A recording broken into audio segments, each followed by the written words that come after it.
he broke the trim today.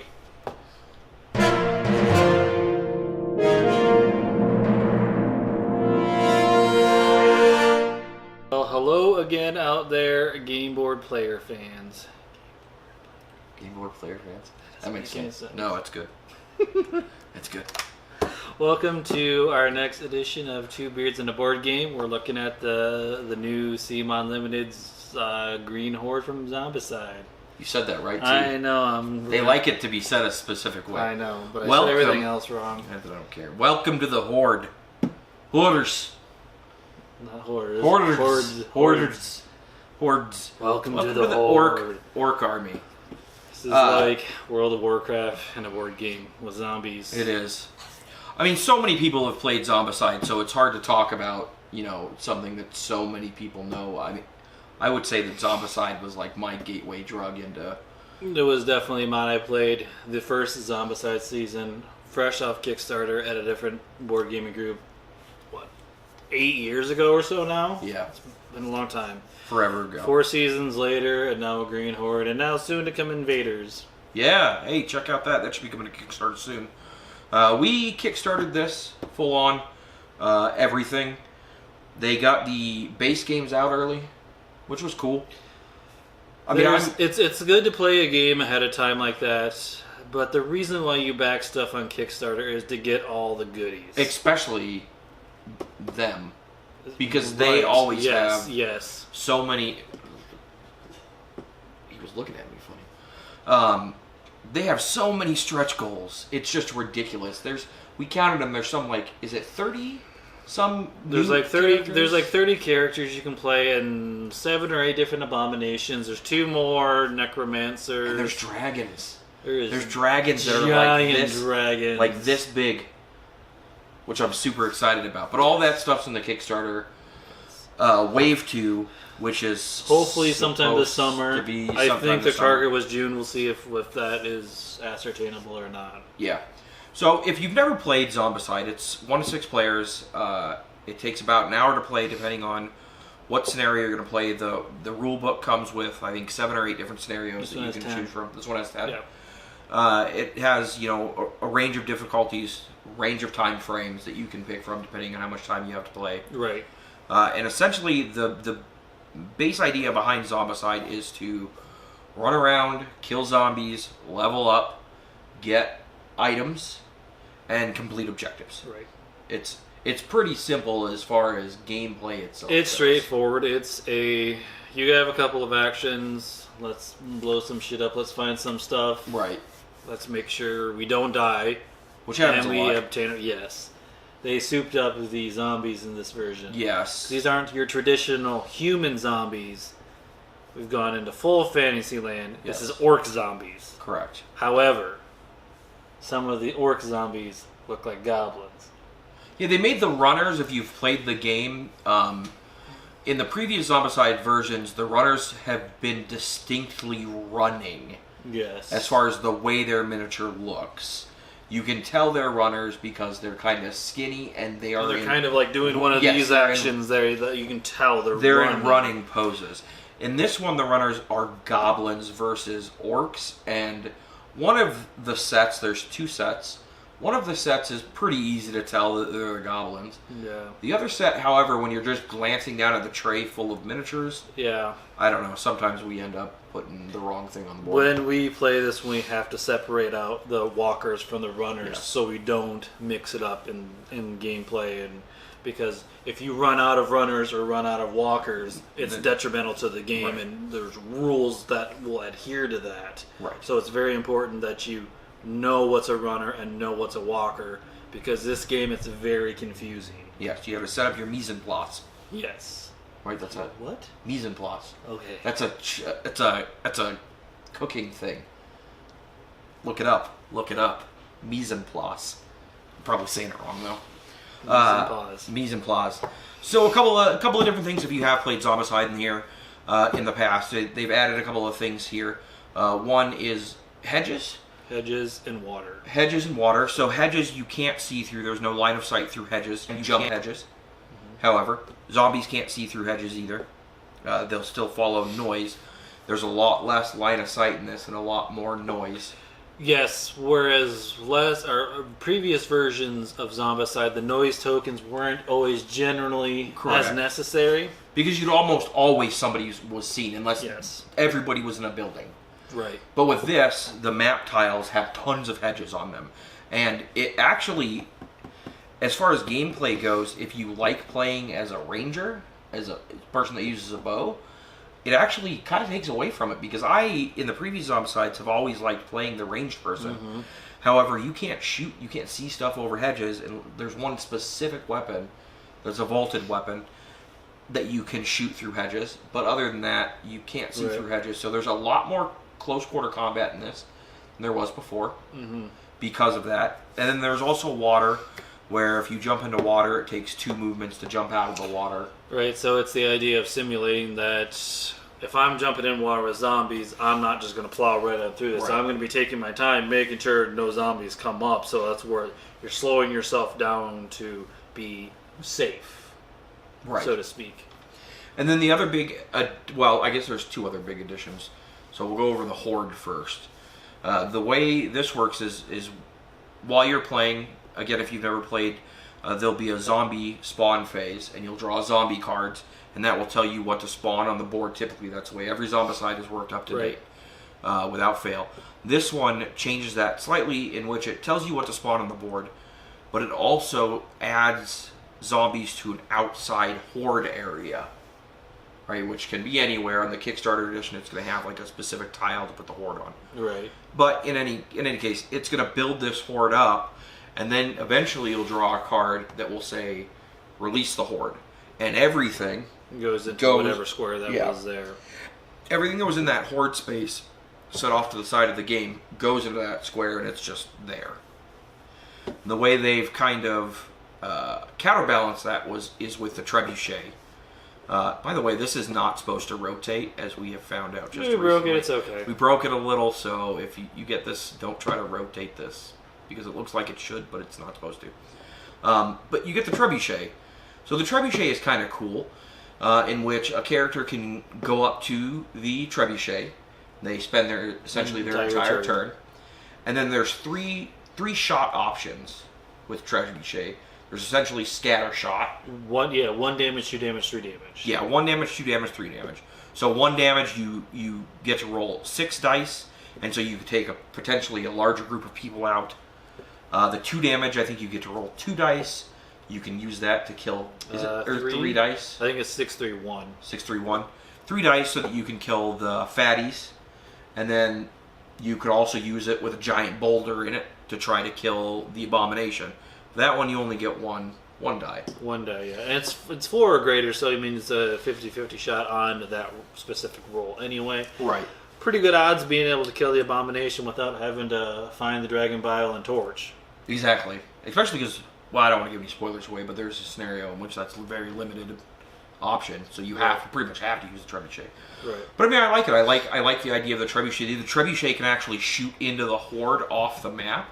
So if you end up with, start building up a lot of zombies over there. Right, because I don't know the exact number, but there's probably 5 or 6 enter the hordes in your spawn deck. So if those happen to all get shuffled near the bottom, you can generate this giant horde that you need to kind of keep under control. Right. They unleash, and it's based on your spawn point. If that's where you have to head, you're in big trouble unless you have that, dragon bile and torch to nuke everything. Yes, and it's tricky because you really do not want to run out of miniatures in this game. So if you start building up a ton of runners or a ton of walkers in your horde area, and you're running out of miniatures to place on the board, that's typically every time that we've lost a game of Zombicide is because we run out of miniatures. And that gives that specific miniature another activation. And then, I mean, that's just, it's a terrible thing to happen, because it just wipes parties out like crazy. Right, and one of the other minor changes with this game is these zombies are stronger. Right. In past Zombicides, everything would take, one wound from me, right? Walkers even do 2 now at this point. Fatties and abominations, they will kill you in 1 shot, so... The only thing that does 1 damage anymore is a runner. Which makes sense, I guess, because it's weaker, it's faster, whatever. But yeah, the potential for dying is much greater in this Right, game. you still have the same 4. You don't have extra. You do have, like in, oh god, what was it? Black Plague? Was that the one right before this, Black Plague? Yes. So like in Black Plague, you have armor. But can potentially parlay it, but still. Yeah, but still, it's like if you get a horde of zombies on you and they get an extra activation, you're just gone. And unlike in like Prison Break and stuff like that, you don't have a zombie survivor to turn into either. Right. So I didn't personally like flipping around into a zombie survivor. It was weird. It seemed weird. It was a weird I concept. didn't get it. I think they fixed a lot of things with Black Plague. Mm-hmm. This is just kind of the next step moving forward. Let's add a few more different mechanics to the game. You know, like we said, noise tokens are so much more important in this game, which then unfortunately causes a lot more splitting of zombies when they move. It does. Because if there's noise various places, or they see a noise here based on the board, they're almost always 2 different paths with the exact same amount of tiles, so they're almost always splitting up. Yes.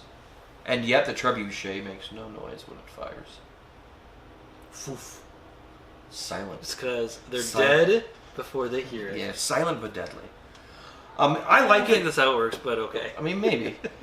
I like it. I like the changes. I don't know. I was kind of torn up, like I said, with the hedge stuff. It's a cool concept. It's just like I really like playing range, and it limits. I personally like the hedges. It adds another kind of interesting aspect to the game. Just it's something different. The one other thing that we've run into is experience for the trebuchet. Yes. Do you get it or do you not? Yes. The internet seems to be pretty split down it. So we ended up going that you get XP. Right. So we're gonna run the quick. And you can comment and let us know what you guys think. But we're going to run the quick argument. So, in theory, when you kill something, you get experience. However, in the book, in the rule book, it says when you fire the trebuchet, it is specifically not a combat action. Right. There's just that slight little bit of ambiguity in the rule book that doesn't make it clear enough to what it should be. Exactly. Is it truly an attack that you get XP for, or is it just an action? I think ultimately the way we went is we gave people XP, and I think that it's a balancing issue when playing the game, how much you want a single person to fire the trebuchet. Right. Because, I mean, one of the games we played, one of our players went up into red, like, so quickly that the rest of us got overwhelmed. Right. Before we could, you know. And there was another game where we played a full 6 players, and 3 of us were doing the actual objectives, and 3 people just sat on the trebuchet and just firing it and moving it around as needed, and moved and killed the zombies that would come towards them. So, I don't know. We ended up losing that game just because one person happened to die based on a spawn, and then there was an activation, and then they died. Right. However, like prior to that point, we were so far ahead in that game that the trebuchet can really keep things kind of intact. The risk though with the trebuchet is that like you have to be able to the people that are firing the trebuchet can't just run to the trebuchet and start shooting, right? Because when zombies get within 2 squares of the trebuchet, the trebuchet can't fire upon them anymore, and you can move it, but it still takes your entire actions. So if you get fatties in your vicinity and you don't have a person over here that can kill them, you're screwed. Right. I mean, that's why we ended up having 3 people there. Right. Typically, one person would keep the area clear of zombies, and then 2 people would fire, and then they would, when the zombies weren't close enough, they would take their action and do another fire. So I could potentially see house ruling where the trebuchet is fired only once around. Because if you were to think and actually, you know, logicify, because that's a word and I made it up, that if you were going to fire this, it would take so much to get it back, you know, get your next boulder or whatever to fire it, that if it were realistic, it would take so much time to reload that 3 people couldn't just, like, you could just, you know, machine gun it, so to speak. Yeah, well, I was originally wondered why it didn't take a reload turn to fire the trebuchet, but I mean, I guess it takes 3 actions to use it. Right. I mean, there's some crossbows that have a reload action that Right. you can't just go attack 5 times with it because I've got all 5 of my actions. And Right. Free melee or free range attacks and whatnot. So, I don't know. I mean, there could be an addendum. There could be some house ruling for it. It depends. Yeah, I don't know. I would imagine that they'd eventually clarify that rule, but who knows? I mean, I'm excited for all the crazy cool stuff that's coming. I'm really excited to see the dragons and how they work. I'm excited for the Obama Bunny and the Kafafafi. Abomination. Yeah, Yes. that'll be cool. Yes. Yeah, so I mean, we'll once we get that stuff in, we'll do an unboxing video of that stuff, and we'll let you know what we think of it then. Overall, this is just a standalone game, a Zombicide game.